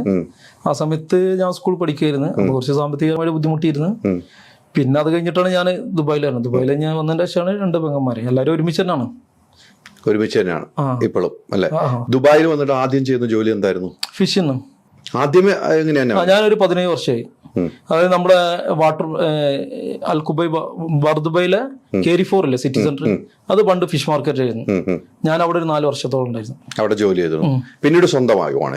അല്ല, അവിടെയും ഏകദേശം സ്വന്തമായിട്ട് തന്നെ ഫസ്റ്റ് തന്നെ ഫിഷ് മാർക്കറ്റ്. കാരണം നമ്മൾ പാരമ്പര്യമായിട്ട് ഈ ജോലി ഇങ്ങനെ വന്നതാണ്. പണ്ട് നമ്മുടെ ഉമ്മാന്റെ അടുത്തുണ്ട് മൂത്താപ്പ, പിന്നെ അമ്മാവന്, പിന്നെ ഇങ്ങനായിട്ട് ഞാൻ വന്നതാണ്. പിന്നെ ഞാൻ ഇങ്ങനെ പോകുന്നതാണ്. ഈ നാട്ടിൽ എന്തായിരുന്നു പരിപാടി? നാട്ടില് കാര്യമായിട്ട് പണിയൊന്നുമില്ല. ഞാൻ ഒരു മസാലക്കടയിലായിരുന്നു. മസാലക്കടയിലെ അരിയും സാധനം കളിക്കണം. അപ്പൊ എനിക്ക് അവിടെ ഇങ്ങനെ നിൽക്കുമ്പോൾ ഏകദേശം ഒരു വർഷമായി. അപ്പൊ എനിക്കൊരു തോന്നല്, ഈ പണി ഇപ്പൊ പെണ്ണുങ്ങൾക്കൊക്കെ ചെയ്യാൻ പറ്റുമല്ലോ. ഇതിപ്പോ നാളാറ്റ ഈ മുതലാളി നമ്മളോട് ഇജ്ജ് വരണ്ട പോയിക്കോന്ന് പറഞ്ഞാല് നമ്മൾ വേറൊരു കടയിൽ കയറണം, അല്ലെങ്കിൽ പണി അന്വേഷിച്ച് എടുക്കണം. അപ്പോഴും നമുക്ക് ഈ സാലറി ഉണ്ടാവുള്ളൂ. തുടക്കല്ലേ കൂട്ടി. അപ്പൊ എനിക്ക് തോന്നി എന്ത് കൈത്തോലി പഠിക്കണം. അപ്പൊ ഞാൻ ചെയ്തത് കൈത്തോലി പഠിക്കണം, എനിക്ക് പൈസയും കിട്ടണം. കാരണം കുറച്ച് സാമ്പത്തികപരമായിട്ട് പെങ്ങളെ കല്യാണം കഴിഞ്ഞ ബുദ്ധിമുട്ടിലാണ്. അങ്ങനെയാണ് ഞാൻ കടയിൽ കയറുന്നത്. ആ സ്വർണ്ണ കടയിലെ ഈ കടം വീട്ടാന്. അങ്ങനെ ഞാൻ സെൻട്രിങ്ങിന്റെ പണിക്ക് പോകാൻ തുടങ്ങി. അപ്പൊ ഞാൻ പോകുമ്പോ ആ കമ്പനിയിൽ 7-8 വർഷമുള്ള ഈ ഹെൽപ്പർ പണി എടുക്കുന്നവരുണ്ട് ഒരുപാട്. ഇസ്മായിൽ, മൊയ്തീൻ എന്നൊക്കെ പറഞ്ഞ കുറെ ആളുകൾ. അപ്പൊ എനിക്ക് എന്താണ്, ഞാൻ പണിക്ക് പോകണമെങ്കിൽ പണി പഠിക്കണം എന്നുള്ളതിലാ പോണേ. അപ്പൊ ഈ മേസർമാര് ഉച്ച സമയത്ത് 1 മണിക്കൂർ റെസ്റ്റ് ഉണ്ടല്ലോ നാട്ടിലെ ഫുഡ് കഴിച്ചാല്. ആ സമയത്ത് ഈ റിങ് ഒടിക്കല്, ബീമിന്റെ റിങ് ഒടിക്കല്, ചെയിൻകോണി, ഇതൊക്കെ ഞാനിങ്ങനെ ഒടിക്കും. ഈ റെസ്റ്റ് ടൈമിന് മേസർമാരോട് ചോദിക്കുന്നത് കൃഷ്ണൻ എന്നൊക്കെ പറഞ്ഞ ഒരാളുണ്ട്. എനിക്ക് ഭയങ്കര സപ്പോർട്ടാണ്. അപ്പൊ മുപ്പര് അത് അങ്ങനെയാണെന്ന് പണി കഴിഞ്ഞ് പോകുമ്പോൾ നല്ല പള്ളർച്ച് നാസ്തയും കൊടുക്കും. അവരൊന്ന് സന്തോഷിപ്പിക്കണമല്ലോ. അങ്ങനെ ആയി. ചുരുക്കി പറയണ്ടെങ്കിൽ 3 മാസം കൊണ്ട് ഞാൻ മേലെ കയറി പലടിക്കാൻ തുടങ്ങി. 6 മാസം കൊണ്ട് സെൻട്രിങ്ങിന്റെ ഏകദേശം ഫുള്ള് പണി അറിയാം. കാരണം ഈ സെൻട്രിങ്ങിന്റെ ഏറ്റവും വേണ്ടിയത് കണക്കാണ്. ഇപ്പോൾ നമ്മളൊരു ഐറ്റ് പിടിച്ചാൽ ഇത് ഇത്ര ഇഞ്ച് ഉണ്ടെങ്കിൽ, ഇപ്പോൾ കോണീൻ്റെ ഒക്കെ ആണെങ്കിൽ 8 ഇഞ്ചിൽ ഇത്ര സ്റ്റെപ്പ് കൊടുക്കുക. ഇതൊക്കെ നമ്മൾ കണക്ക് 11 സ്റ്റെപ്പിൽ 110 സെന്റിമീറ്റർ വലിക്കാന്നൊക്കെ ഉള്ള കണക്കായി. അപ്പൊ എനിക്ക് കണക്കിൽ കുറച്ച് ഐഡിയ ഉണ്ട്. മാർക്കുള്ള ആളാണ് സ്കൂളിൽ. അപ്പൊ അങ്ങനെ ശരിക്കും പറയുകയാണെങ്കിൽ ഇതായി. അങ്ങനെ പിന്നെ എനിക്ക് തോന്നി ഒന്ന് പുറത്ത്. അപ്പൊ ജ്യേഷ്ഠനൊക്കെ അവിടെ ഉണ്ട്.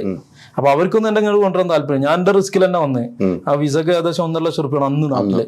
അപ്പൊ ഞാൻ എന്ത് ചെയ്ത്, പൈസ ഇങ്ങനെ ഇല്ല. ഞാൻ തന്നെ ഓരോരുത്തർ ഞാൻ ബാങ്കായിട്ട് യാതൊരു സ്വർണ്ണ പണം എടുക്കുക ഇതായിട്ട് യാതൊരു ബന്ധമില്ല. എനിക്ക് ചെറുപ്പം മുതൽ ഒരു ബർക്കത്ത് ഉണ്ടാവില്ല എന്നുള്ളൊരു ഓരോരുത്തരോരോ വിശ്വാസമല്ല. അപ്പൊ ഞാൻ എന്ത് ചെയ്ത്, സ്വർണം വിൽക്കുകയായിരുന്നു. ഓരോരുത്തരും സ്വർണം വാങ്ങിയിട്ട് അത് വിറ്റ് പൈസ ഒപ്പിച്ചിട്ട് ഇങ്ങോട്ട് പോരായത്. ബന്ധുക്കാരതും പിന്നെ പെങ്ങളതൊക്കെ വിറ്റു. ഞാൻ എടുത്തിട്ട് ഇത്രക്ക് വിറ്റ് 4 ഓരോരുത്തർ കണക്കുണ്ടല്ലോ. ബാങ്കിൽ വെക്കാന്നില്ല, കാരണം പലിശ ഇതൊക്കെ നമ്മള് നല്ലൊരു സംഗതിക്ക് വരല്ലേ.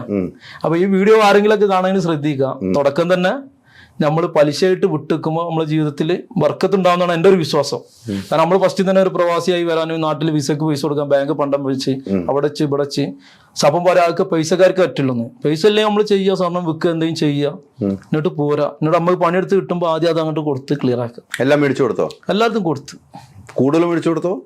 അതൊക്കെ കൊടുത്തു, അതൊന്നും പറയാൻ പാടില്ലല്ലോ. അല്ല, കൂടുതലായിട്ടാണ് മേടിച്ചത്. ഇപ്പൊ ഒരു 4 പവൻ മേടിച്ചിട്ടുണ്ടെങ്കിൽ നമ്മൾ 5 പവൻ മേടിച്ചു കൊടുത്തോന്ന് ചോദിച്ചു. ഇല്ല അങ്ങനൊന്നുമില്ല. എല്ലാവരും അവരെ കണക്ക് ക്ലിയർ ആക്കിയിടും. കണക്ക് ക്ലിയർ ആക്കി കൊടുത്തു. കൊടുത്തു. വന്ന് ഇവിടെ തന്നെ ഫിഷിന്റെ ഇത് തുടങ്ങുന്നു. അത് കഴിഞ്ഞിട്ട് ഈ കോവിഡ് സമയത്താണ് ടിക്ടോക്കിലേക്കൊക്കെ സോഷ്യൽ മീഡിയയിലേക്ക് ആകുന്നത്. ശത്രുക്കളുണ്ടോ വാഹിദിന്? സോഷ്യൽ മീഡിയയിൽ എന്തായാലും ശത്രുക്കൾ ഉണ്ടാവുള്ളൂ. പേരെടുത്ത് പറയാനുള്ള ശത്രുക്കൾ വല്ലതും ഉണ്ടോ? പേരെടുത്ത് പറഞ്ഞാൽ പിന്നെ ശത്രുത കൂടുള്ളൂ.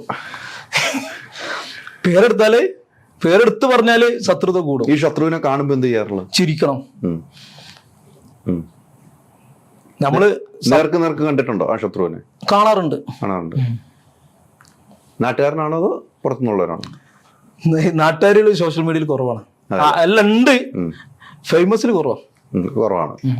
എന്തിനാണ് ശത്രുത വെച്ചതെന്ന് പിന്നെ ചോദിച്ചിട്ടുണ്ടോ? വാഹിദിനും കാണൂല അവരോട് ശത്രുത? എങ്ങനെ? വാഹിദിനും ശത്രുത ഉണ്ടോ മറ്റുള്ളവരോട്? അല്ല, എനിക്ക് ശത്രുത ഇല്ല. വാഹിദ് പറയുന്നല്ല, അവര് ഉണ്ടെന്ന് പറഞ്ഞാലോ? എങ്ങനെ? അവര് ചില വാഹിദിനുണ്ടെന്ന് പറഞ്ഞാലോ? അല്ല, ചില പ്രവർത്തനം ചില ഏരിയയിൽ നമുക്ക് കിട്ടുമല്ലോ എന്തായാലും റിസൾട്ട്. ഇപ്പൊ നിങ്ങൾക്കെതിരെ ആരൊക്കെ എന്തൊക്കെ ചെയ്യണമെന്നുള്ളത് നിങ്ങൾക്ക് അവരോട് ശത്രുത ഇല്ലെങ്കിലും നിങ്ങൾക്ക് മനസ്സിലാവും. എനിക്ക് ശത്രുത ഉണ്ട്. അതന്നെ പറഞ്ഞു, എനിക്കും ശത്രുത ഉണ്ട്. ശത്രുത ഇല്ലാത്ത മനുഷ്യൻ നമുക്കും കൂടി അങ്ങോട്ടും ശത്രുത ആണോ? ഞാൻ പഠിച്ചിരിക്കുന്നത്, എന്നോട് കുറെ ആളുകൾ ഇന്റർവ്യൂ എടുക്കുമ്പോൾ പറഞ്ഞ് നമ്മൾ ചിരിച്ച് നേരിടുക എന്നുള്ളതാണ്. നമ്മൾ ആ ശത്രുവെ കാണുമ്പോൾ ചിരിക്കുക. അപ്പൊ നമുക്കൊരു സമാധാനവും അവർക്ക് ആ ചെയ്ത് തെറ്റാന്ന് തോന്നിക്കുന്നു എന്നോട് പറഞ്ഞു. ആ നിലപാട് നിൽക്കും. ഞാനത് തന്നെ കാണിക്കാറ്. കാരണം ഞാൻ എപ്പോഴും വീഡിയോസിൽ കാണിക്കാറുണ്ട്. ഇപ്പൊ ആരെങ്കിലും എന്തെങ്കിലും ഇതല്ലേ ഉള്ളൂ, ഇങ്ങനെ ഒഴിഞ്ഞോ പ്രശ്നമില്ലല്ലോ. ഞാനിങ്ങനെ ഇതാണ് നമ്മളെ നിലപാട്. ഇപ്പൊ ഒരാളിങ്ങനെ ആക്രമിക്കാൻ വരുമ്പോ നമ്മൾ ഇതിലേ പോകും, മാറി കൊടുക്കുക, അത്രേ ഉള്ളൂ. അങ്ങനെയുള്ളു. ഈ പഠിക്കുന്ന കാലത്തൊക്കെ വിദ്യാഭ്യാസം ചെയ്യുന്ന കാലത്തൊക്കെ എങ്ങനെയായിരുന്നു? ഞാൻ കൂടുതൽ പഠിച്ചില്ല, ഞാൻ 10 വരെ പോയിട്ടുള്ളൂ. കാരണം പിന്നെ കൂടുതൽ പഠിക്കാൻ പറ്റിയിട്ടില്ല. സാമ്പത്തിക കാരണം ഇപ്പൊ സൗദിയിലൊക്കെ ആയിരുന്നു. അപ്പൊ അങ്ങനെ നമ്മളെല്ലാം കൂട്ടുകുടുംബങ്ങളല്ല. അപ്പൊ അവനാന്റെ കാര്യത്തിൽ മൊത്തത്തിൽ കുടുംബങ്ങൾ വരുമ്പോ അവനാന്റെ ഇപ്പൊ പെങ്ങളെ കല്യാണം ആയാലും ഇതായാലും ഇപ്പൊ ബുദ്ധിമുട്ടി. പിന്നെ ഉപ്പാനെ സഹായിക്കല് നമ്മൾ ഉത്തരവാദിത്തമല്ല. അപ്പൊ എനിക്ക് അങ്ങോട്ട് തുടർ പഠിക്കാൻ പറ്റില്ല. 10 വരെ പോയി. ഞാൻ കടയിൽ നിന്ന് കിട്ടണ ശമ്പളം ജ്വല്ലറി കൊടുക്കും. കാരണം ജ്വല്ലറി സ്വർണം കടം പറഞ്ഞിട്ടല്ല എടുത്തണ കല്യാണത്തിന്. അപ്പൊ ഫസ്റ്റത്തെ പെങ്ങളെ കല്യാണത്തിൻ്റെത് എനിക്ക് ഭയങ്കര ഇതായിരുന്നു. കാരണം കല്യാണത്തിന്റെ അന്ന് രാത്രി സ്വർണത്തിനും ഇതിനൊക്കെ ഉമ്മ ഇപ്പൊക്കെ ഓടണതും റെഡി ആക്കണതും. അപ്പൊ പിന്നെ എന്റെ മനസ്സിലുണ്ട്, ഇനി അടുത്ത പെങ്ങളെ കല്യാണം ഇനിയൊക്കെ നമ്മൾ ഉഷാറായിട്ട് കഴിക്കണം. അപ്പൊ നമ്മളൊന്ന് ഉഷാറാവണം. അങ്ങനെയാണ് ഞാൻ പണിക്കോണതും കൈത്തരും അവിടുന്ന് ദുബായിൽ. കാരണം ഈ ദുബായിൽ പറഞ്ഞാൽ എന്റെ റിസ്ക് എടുത്തിട്ടാണ് ഞാൻ പറഞ്ഞത്. വിസ കിട്ടും, പക്ഷെ അതിന് സാമ്പത്തികമാണല്ലോ. അപ്പൊ ഞാൻ തന്നെ ഇതാക്കി. നമ്മുടെ ഒരു ചിന്താഗതിയായിരുന്നു കുടുംബത്തെ ചിന്താഗതി തന്നെ, ജീവിതത്തിൽ വിജയിക്കണം. അങ്ങനല്ല, നല്ല മാർഗത്തില് ഒരാളെയും ഇതാക്കാതെ. പിന്നെ ഏറ്റവും കൂടുതൽ കംപ്ലൈന്റ് പറഞ്ഞ ഒരു ഫീൽഡാണ് ഫിഷ്. പക്ഷെ ഞാനിപ്പോ 17 വർഷത്തോളമായി. ഇപ്പൊ നമ്മളിന്ന് ഞാൻ വരണ മുന്നേ ഫിഷ് എടുക്കണവരുണ്ട്. നമ്മളെ ഷോപ്പ് ഇങ്ങനെ അവരിപ്പോഴും നമ്മളിന്ന് മീൻ കൊണ്ടുണ്ട്. അപ്പൊ നമ്മൾ ചെയ്യണ ജോലിയിലും അത് കാണിക്കാറുണ്ടെന്ന് പറയാം. അപ്പൊ രാവിലെ എത്ര മണിക്ക് എഴുന്നേക്കണം? ഞാൻ രാത്രി 11 മണി മുതൽ സാധാരണ അങ്ങനെ ഉണ്ടാല്, അല്ലെങ്കിൽ 2 മണി മുതൽ ഇപ്പോൾ ഉച്ചക്ക് 2 മണി വരെ മാർക്കറ്റിലുണ്ടാവും. പുലർച്ചെ 2. പഴയ മാർക്കറ്റ് എന്ന് പറഞ്ഞാൽ പുലർച്ചെ 3 മണി മുതൽ രാവിലെ 10-12 മണി വരെ ഉണ്ടാവും. പഴയ ദേര നമ്മളെ ഇപ്പത്തെ പുതിയ ഗോൾഡ് സൂക്കില്ല, ഇവിടെ 24 hours ഉണ്ട് വാട്ടർ ഫ്രണ്ട് മാർക്കറ്റ്. ഇവിടെ ഉണ്ട്. എത്ര സ്റ്റാഫ് ഒക്കെ ഉണ്ട്? ഇപ്പൊ 6 2 പാകിസ്ഥാനും 8 ആള്. ഈ 6 പേരും നമ്മുടെ നാട്ടിൽ നിന്ന് കൊണ്ടുവന്നേക്കണാണോ? 6 പേരും ഈ നമ്മളെ പെങ്ങളെ മോന്, അമ്മാവന്. അതിൽ അമ്മാവനൊക്കെ നമ്മളെ കൂടെ ഞങ്ങളെ ഒരുമിച്ച് തന്നെയാണ്. പിന്നെ പെങ്ങളെ ഭർത്താവ്, ഇപ്പൊ എന്റെ വൈഫിന്റെ ആങ്ങളെ വന്നാണ്, അളിയന്. അങ്ങനെ ഓരോ കുടുംബത്തിൽ നിന്ന് ഓരോരുത്തര് അങ്ങനെ കൊണ്ടുവന്നത് കുടുംബക്കാരെ തന്നെ വെച്ചാണ്. ഓരോ കുടുംബത്തിൽ. പിന്നെ 2 പാകിസ്ഥാനികളെ അത് സാധനം അമ്മാലി എടുക്കാനും പുറത്തുനിന്ന് കൊണ്ടുവരാനൊക്കെ അവര് വണ്ടി ഓടിച്ചൊക്കെ വരാൻ വേണ്ടി. അങ്ങനെ ഇത്രയും സ്റ്റാഫ് ഉണ്ട്. ജീവിതത്തിൽ ആഗ്രഹിച്ചിട്ട് നമ്മൾ പല കാര്യം ആഗ്രഹിക്കും. ഇന്നിപ്പോ വായിച്ചിട്ടാണ് ഷൂ, വായിച്ചിട്ടാണ് ഷർട്ട്, ഇതൊക്കെ കണ്ടു കഴിഞ്ഞപ്പോൾ എനിക്ക് ഒരാൾ ഇട്ടാണ് സാധനം എനിക്ക് ഒന്ന് മേടിച്ചാൽ കൊള്ളാം, എനിക്ക് ആഗ്രഹമുണ്ട്. അങ്ങനെ ജീവിതത്തിൽ ഏറ്റവും ആദ്യം ആഗ്രഹിച്ച എന്തായിരുന്നു? ഡ്രസ്സുകളും ഇതൊന്നും ജീവിതത്തിൽ ആഗ്രഹിച്ചില്ല. കാരണം ചെറുപ്പം മുതലേ ഇപ്പൊ എനിക്ക് ഇഷ്ടമുള്ളത് തരുമായിരുന്നു. അതേപോലെ ഞാൻ പണ്ട് നമ്മുടെ നാട്ടിൽ കളർ സോഡ ഉണ്ട്, അറിയില്ല സോഡ? അത് പണ്ട് സോഡ എന്ന് പറയുമ്പോ നമ്മളെ കളർ സോഡ ഇങ്ങനെ പൊട്ടിച്ചിട്ട് കുടിക്കില്ല. അത് എനിക്ക് ഇപ്പോഴും ഉള്ളത് അപ്പം സെവനപ്പ് സോഡ മാത്രം. സോഡ മാത്രം. അന്ന് ഇപ്പത്തെ റെഡ് ബ്ലൂ ആണ് അന്നത്തെ സോഡ. കാരണം വിരുന്നാര് വന്നാലും ഇതൊക്കെ ആദ്യം 2 സോഡ ഒക്കെ കൊണ്ടുവന്നിട്ട് അപ്പൊ ആദ്യം ഒന്ന് വാങ്ങി തന്നെ ഞാൻ കുടിച്ച്, പിന്നെ വാങ്ങി തന്നെ, പിന്നെ ഉപ്പ ചോദിക്കണം ഇഞ്ഞു വേണോന്ന്. അത്രയും ഉപ്പ ചെറുപ്പം മുതല് നമ്മൾ ഇഷ്ടങ്ങൾക്കാണ് കൂടുതൽ പ്രാധാന്യം തന്നത്. എങ്കിലും നമ്മുടെ ജീവിതത്തിൽ ആഗ്രഹം ഉണ്ടായിരുന്നല്ലോ പലതും എനിക്ക് വേണമെന്നുള്ള. ജീവിതത്തില് ആഗ്രഹങ്ങൾ എന്ന് പറഞ്ഞാല് എന്താ പറയാ, നമ്മളെ പെങ്ങളെ കല്യാണം കഴിഞ്ഞ സമയത്ത് ഇങ്ങനെ ഉണ്ടായിരുന്നു, ഇനി ഒരിക്കലും ഉപ്പയൊന്നും എന്താ പറയുക ടെൻഷൻ അടിക്കരുത് എന്നുള്ള ഒരു ഇതുണ്ടായിരുന്നു. അപ്പൊ എല്ലാ വിഷയത്തിലും ഇപ്പൊ ഇങ്ങനെ തന്നെയാണ്. അതായത് നമ്മൾ തളർത്താൻ നോക്കിയാൽ മുന്നിൽ നമ്മൾ വിജയിക്കണം എന്നുള്ള ആ ഒരു യാത്ര തുടരുകയാണ്. അതെ, തീർച്ചയായും. അല്ലെ, നമ്മുടെ ഒരു വാശി ഉണ്ടെങ്കിൽ നമുക്ക് എവിടെ എത്തിപ്പെടാൻ പറ്റും അല്ലെ. ആ വാശി നമ്മുടെ മനസ്സിൽ ഈ വാശി നമ്മുടെ മുന്നിൽ ചില ശത്രുക്കൾ ഉണ്ടാവും, അവരെ തകർച്ച ആഗ്രഹിക്കരുത്. നമ്മുടെ മുന്നിൽ നമുക്ക് ഇപ്പോൾ ഓരോരുത്തരുടെ ജീവിതത്തിൽ വാശിയും വൈരാഗ്യമൊക്കെ ഉണ്ടാവും, എങ്ങനെയാലും ഇപ്പൊ അവരെ കാട്ടി. പക്ഷെ ഒരിക്കലും നമ്മൾ അവരെന്ത് ചെയ്യണം, അവരെ തകർച്ച ആഗ്രഹിക്കരുത്. കാരണം അവർ കൂടെ ഉണ്ടെങ്കിൽ നമ്മളെ യാത്ര തുടരാൻ പറ്റുള്ളൂ. ശത്രുത മനോഭാവം പാടില്ല. ഇല്ല. അല്ലേ. സ്വന്തമായിട്ട് വാങ്ങിയ വാഹനം ഏതാണ് ആദ്യമേ? ഈ നമ്മളെ ആക്റ്റീവ. നാട്ടില് ഇവിടെ വന്നിട്ട് ഇവിടെ വണ്ടിയില്ല. വണ്ടി എന്ന് പറഞ്ഞാൽ നമ്മൾ ഡെലിവറി വണ്ടി ഉള്ളൂ, അല്ലാതെ വേറെ കാർ അങ്ങനെ ഒന്നും ഇല്ല. ഇത്രയും പൈസ ഒന്നും കിട്ടണമെന്നും വേണമെന്നില്ല. ഇല്ല. വീട്ടിൽ എന്തെങ്കിലും വാഹനം വാങ്ങി കൊടുത്തിട്ടുണ്ടോ ഉപ്പാക്കൊക്കെ? ഉപ്പാക്ക് വാഹനം ഒന്നും വാങ്ങി കൊടുത്തില്ല. ഇല്ല. നാട്ടിൽ നല്ലൊരു വീട് വെച്ച് അങ്ങനൊക്കെ. പിന്നെ കുറച്ച് സ്ഥലങ്ങൾ ഇതൊക്കെയാണ്. പിന്നെ നമ്മൾ നാട്ടിൽ കുറവല്ല, നമുക്ക് നാട്ടിൽ വണ്ടിന്റെ ആവശ്യം വരുന്നില്ല. ഇപ്പൊ മാസത്തിൽ തന്നെ ചിലപ്പോൾ 5-10 പൈസ നിൽക്കും, നമ്മൾ പോരും. അപ്പൊ നമ്മള് ചങ്ങായിമാരെ വണ്ടി ഉണ്ട്, സ്വിഫ്റ്റ് ആയിട്ട് അതൊക്കെ ആയിട്ട്, അത് മതി. ഈ കല്യാണം കഴിക്കുന്ന ഗൾഫിൽ വന്നതിന് ശേഷമാണ് അതിന് മുമ്പാണോ കല്യാണം കഴിക്കണേ? ഗൾഫ് വന്നതിന് ശേഷം. ഞാൻ ഗൾഫിൽ ഒരു 7-8 വർഷം നിന്ന്, ഞാൻ ഒരു 20-ാം വയസ്സിലേറ്റ് ഗൾഫിൽ എത്തിയാണ്. 20, ഇപ്പൊ 17 വർഷമായാലും 30, അതന്നെ 21-ാം വയസ്സിൽ ഗൾഫിൽ. വയസ്സെല്ലാരും അറിയുകയും ചെയ്തു. അത് കുഴപ്പമില്ല. ഞാൻ എന്താണെന്നുള്ളത് ഞാൻ എപ്പോഴും കാണിക്കാറുണ്ട്. അപ്പം ഇവിടെ വന്നതിന് ശേഷമാണ് കല്യാണം കഴിക്കുന്നത്. കല്യാണം കഴിക്കുമ്പോൾ നമ്മളൊന്ന് സേഫായിട്ട് നിന്നതിന് ശേഷമല്ല കല്യാണം കഴിച്ചത്, നമുക്ക് നമ്മുടെ കാലിൽ നിൽക്കാമെന്ന് ഉറപ്പായതിനു ശേഷമല്ല കല്യാണം കഴിച്ചത് അല്ലെ. കല്യാണ സമയത്ത് കല്യാണത്തിന്റെ വൈഫിന്റെ വീട്ടുകാരൊക്കെ വാഹിദിനെ ഇഷ്ടപ്പെട്ട് തന്നെ കല്യാണം കഴിച്ചു തരുന്നു. അന്നൊന്നും നമ്മൾ ടിക്ടോക്കിലൊന്നും ആക്റ്റീവ് അല്ല. ഇപ്പൊ ഇങ്ങനെയൊക്കെ വന്നപ്പോ അവരെന്താണ് പറയുന്നത്? അവർക്കൊക്കെ കാരണം എന്താ പറയാ, എല്ലാവർക്കും സന്തോഷമാണ് കാണുന്നത്. പിന്നെ ഈ ഓടലും ചാട്ടലൊക്കെ ചിലർക്ക് ഇഷ്ടപ്പെടും, ചിലർക്ക് ഇതുണ്ട്. എന്നാലും കാണുമ്പോ രസമാന്ന് പറയും. ചില അധികം പേര് നിങ്ങളെ അവതരണ ശൈലി ഭയങ്കര രസമാന്ന് പറയും. അത് നമ്മളെ ബഹുമാനപ്പെട്ട വിദ്യാഭ്യാസ മന്ത്രി അബ്ദുറബ്ബ് സാഹിബ് വരെ എന്നോട് നേരിട്ട് പറയണം. അപ്പൊ ഇതിന്റെ ആവശ്യനും ഇതൊക്കെ നമ്മൾ അയൽവാസി കൂടി കേട്ടോ. അപ്പൊ വൈഫിന്റെ വീട്ടുകാരൊക്കെ അങ്ങനെ ഇത് വേണ്ടായിരുന്നു എന്നൊക്കെ പറഞ്ഞെങ്കിലും എല്ലാരും കാണുന്നുണ്ട്. ഇല്ല, വൈഫിന്റെ വീട്ടുകാരൊക്കെ വൈഫ് എന്താ പറയാറ്? വൈഫ് എന്റെ ഇഷ്ടം എന്താണോ അതന്നെയാണ്. അത് എന്റെ ജീവിതത്തിലെ ഏറ്റവും വലിയ സന്തോഷം തന്നെയാണ്. വൈഫ് ഫുൾ സപ്പോർട്ടാണ് എല്ലാത്തിനും, എല്ലാ കാര്യത്തിലും. കാരണം ഞാൻ 10 വരെ പോയിട്ടുള്ളൂ. ഞാൻ കല്യാണം കഴിക്കുമ്പോൾ വൈഫ് ഡിഗ്രി ഫസ്റ്റ് ആണ്. പിന്നെ ഞാൻ കല്യാണം കഴിഞ്ഞതിന് ശേഷമാണ് വൈഫിന് ഡിഗ്രി 3 വർഷമല്ലോ പൂർത്തീകരിക്കും. പിന്നെ B.Ed ഇതൊക്കെ ഞാൻ ചെയ്യിച്ചാണ്. നല്ല വിദ്യാഭ്യാസം കൊടുത്തു. എനിക്കില്ലാത്തത് ഞാൻ വൈഫിന് കൊടുത്താണ്. വൈഫിന് വിദ്യാഭ്യാസം. കുട്ടികൾ 3 പേര്. എത്ര വയസ്സൊക്കെ? ഒരാള് മുഹമ്മദ് അഷ്ബല് 10 ആയിക്കണം. പിന്നെ അംദാന് 5. ഇപ്പൊ ഫാത്തിമ അസ്ലിൻ 1 വയസ്സ്. അടുത്ത ഈ മാസം 31-ാം തീയതി. അപ്പൊ 2 ആണും 1 പെൺകുട്ടി അല്ലേ? അവരെല്ലാം നാട്ടിലാണോ? ഇപ്പൊ നാട്ടിലുള്ള ഇവിടെ ഉണ്ടായിരുന്നു. അവര് ഡെലിവറി സമയത്ത് നാട്ടിൽ പോയതാ, കഴിഞ്ഞ വേൾഡ് കപ്പ് സമയത്ത്. അപ്പൊ ഞാൻ അവിടെ തന്നെ ഇനിയിപ്പോ കുട്ടിക്ക് 2 വയസ്സ് കഴിയട്ടെന്ന് വിചാരിച്ചേ അങ്ങോട്ട് കൊണ്ടുവരുമെന്ന് പറഞ്ഞു. ഏറ്റവും കൂടുതൽ സഹായിച്ച ഒരു കൂട്ടുകാരന്റെ പേര് പറഞ്ഞാൽ, സുഹൃത്തിന്റെ പേര്, ആരുടെ പേര് പറയാൻ പറ്റും? സഹായങ്ങള് എങ്ങനെ സഹായം ഉദ്ദേശിച്ചത്? നമ്മളൊന്ന് ഇരുന്ന് പോവുകയാണ്, അല്ലെങ്കിൽ നമുക്ക് ഒന്ന് കഴിയാതെ വരികയാണ്. അപ്പോൾ നമ്മൾ കൈ പിടിച്ചു ഉയർത്താൻ ഒരാളുണ്ടാവണല്ലോ എന്തിനും. അങ്ങനെ ഒരാൾ പറയുകയാണെങ്കിൽ ആരുടെ പേര് പറയും? ജീവിതത്തിൽ ഇന്നവരെ അങ്ങനെ ഒരവസ്ഥ വന്നിട്ടില്ല. അപ്പൊ സാമ്പത്തികപരമായിട്ടാണ് മൊത്തത്തിൽ എല്ലാ കാര്യത്തിലും എന്ന് വെച്ചാൽ ഇപ്പൊ അങ്ങനെ അതായിട്ടുള്ള ഒരു കൈ ഉയർത്തണ അവസ്ഥ വന്നിട്ടില്ല. ഇനി വരാതിരിക്കട്ടെ. പിന്നെ ചില സമയങ്ങളിൽ ഇപ്പം ഈ അഖിൽ വിഷയത്തിൽ തന്നെ എയറിലാണ്, അവിടെയാണ്. അപ്പോൾ കുറച്ച് സുഹൃത്തുക്കൾ നമ്മുടെ നാട്ടിലുള്ള റഫീഖ് വായുതാന്നും കാര്യമൊക്കെ ഉണ്ടാക്കാൻ എൻ്റെ റീച്ചാണ്. അങ്ങനെ പറഞ്ഞ അത് അങ്ങനല്ല, അങ്ങനെ നമ്മളെ ഷാനുല റഫീഖ്, അങ്ങനെ 2-3 പേര് നമ്മുടെ അടുത്ത് സപ്പോർട്ടായിട്ട്. പിന്നെ നമ്മളെ സോഷ്യൽ മീഡിയ കൂടെ ഉള്ള നമ്മൾ ടീമുണ്ടല്ലോ ഇപ്പൊ ഇവിടെ ടിക്ടോക്കില് നമ്മളെ കൂടെ പ്രൊമോഷൻ ചെയ്യണം മറ്റുള്ളവർ എല്ലാവരും അതൊന്നും ആൾക്ക് അങ്ങനെ തന്നെയാണ്. എല്ലാവരും സപ്പോർട്ട് തന്നെയാണ്. സപ്പോർട്ടായിരുന്നു. അപ്പൊ അങ്ങനെയൊന്നും നമുക്ക് സംഭവിച്ചിട്ടില്ല. ഇല്ല, സംഭവിക്കാതിരിക്കട്ടെ. അതൊക്കെ മുകളിലിരിക്കുന്ന ആളെ തീരുമാനിക്കാം. ഒന്നും സംഭവിക്കാറോ. വാഹിദ് ഇതിനും അപ്പുറത്തേക്ക് ഉയരത്തിലേക്ക് പോകണമെന്ന് ആഗ്രഹിക്കുന്ന ആളൊക്കെ ഞാനൊക്കെ. നമ്മൾ ഒരു ദിവസം വാഹിദിനെ കണ്ടെങ്കിലും വാഹിദിനെ ഇന്നിവിടെ എടുത്ത് ഞാൻ ദുബായിൽ വന്നിട്ട് വീണ്ടും വാഹിദിനെ വിളിച്ച് ഇന്റർവ്യൂ ചെയ്തെങ്കിൽ വാഹിദിനോടുള്ള സ്നേഹവും വാഹിദിന്റെ ഒരു പ്രവർത്തന മേഖലയും അറിയാവുന്നതുകൊണ്ടാണ്. വാഹിദ് എന്തും തുറന്നു പറയുന്ന ഒരു വ്യക്തിയാണ്. അതെനിക്ക് മനസ്സിലായിട്ടുണ്ട്. അതുകൊണ്ടാണ് വാഹിദിനെ വിളിച്ചത്. അതിനകത്ത് മറ്റു 2 കാര്യം കൂടെ. വാഹിദിന്റെ യാത്രയിൽ ഇപ്പം യാത്ര തുടരുകയാണല്ലോ, ഈ ടിക്ടോക്കുമായിട്ട് സോഷ്യൽ മീഡിയയിൽ യാത്ര തുടരുകയാണ്. തടസ്സങ്ങൾ നിൽക്കുന്ന ആരെങ്കിലും കാണുമ്പോൾ തടസ്സങ്ങൾ ഉണ്ടാവുമല്ലോ.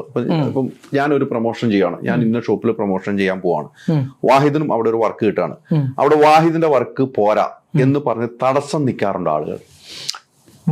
ഇതിന്റെ വർക്ക് പോരാന്ന് ആരും പറഞ്ഞില്ല. കാരണം നമ്മളെ വർക്ക് റെഡിയാണോ അല്ലേ എന്നുള്ളത് നമുക്ക് തന്നെ വിലയിരുത്താം. അപ്പൊ ഒരു നിസ്കരിച്ചതിന്റെ ശേഷം ആ നിസ്കാരം ശരിയാണോ അല്ലേ എന്നുള്ളത് നമുക്ക് തന്നെ വിലയിരുത്താം.